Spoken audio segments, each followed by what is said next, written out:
Hello, I'm Anthony Godin, Classic Bike Dealer. I'm going to take you through some of my top 10 underrated and undervalued classic Triumph motorcycles, the way I see it. In no certain order, but starting with the smaller capacity ones. Tiger 90, nice bike, 350cc. I know this was mentioned in a previous video, but there are other versions of the 350cc Triumphs. There's the 3TA, which is a slight different version of that bike, and of course the T21, which normally covers the bathtub bodywork. They're not so popular, but still very, very good value bike. Moving on to 500cc, Tiger 100s, still a nice bike to ride, plenty of power. And then the most significant change of that is the Tiger 100 Daytona. Now, in most classic Triumphs, when you add an extra carburettor that they have on the Triumph Daytona, it doesn't seem to make much difference. But apart from that model works really well, has a lot more power. Most classic Triumphs are getting reasonably valued these days, so it's quite hard to find one in the entire model range that's good value. But the T140s, the 750 Bonnevilles, are really good bikes. The oil-in frame bikes are sort of much maligned, but I'm not really sure why. They had some early production problems, but generally speaking, these are still really good classic bikes. They're easy to maintain. They have plenty of go in them.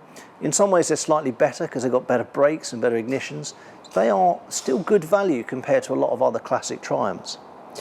Most of those bikes, are from the 70s, and equally so the earlier T120 oil-in frame bikes. The T120 Bonnevilles from 72 to 73, they're going to be significantly less than you'd buy a Bonneville 4 built, say, in the 1960s.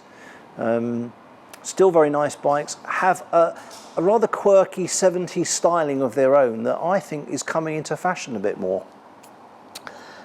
Equally so, the single carburettor versions of those bikes, what was the Trophy, then became the Triumph Tiger. They are available in the 750cc. Much rarer bike, don't often see them knocking around, but when you do, I think they're cracking value compared to what else is about of that same era. The other thing that one might consider is people put a lot of emphasis on classic motorcycles, especially Triumphs, that are matching number.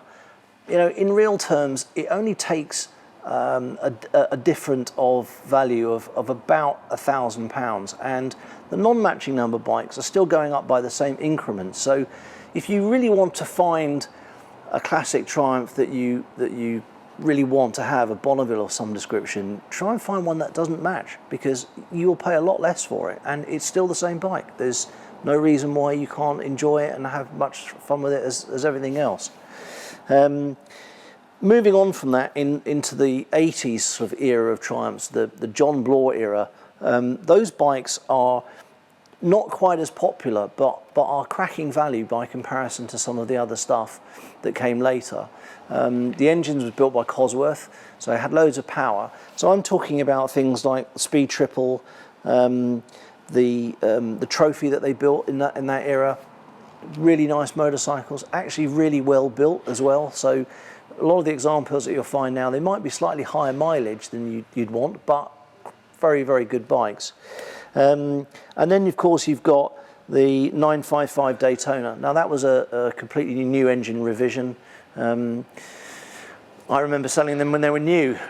They were great bikes. They are becoming more valuable, but they're different. You don't see them around a lot, and so I think that they are still representing good value in the current market. Probably the best one of that era is the 600cc TT. Again, you don't really see that many of them. I looked a couple of days ago and was surprised at how inexpensive they are for what they are. A great alternative to any of the Japanese 600cc sports bikes, and still a cracking thing to ride. So there you are, my favourite Triumphs of the last few decades.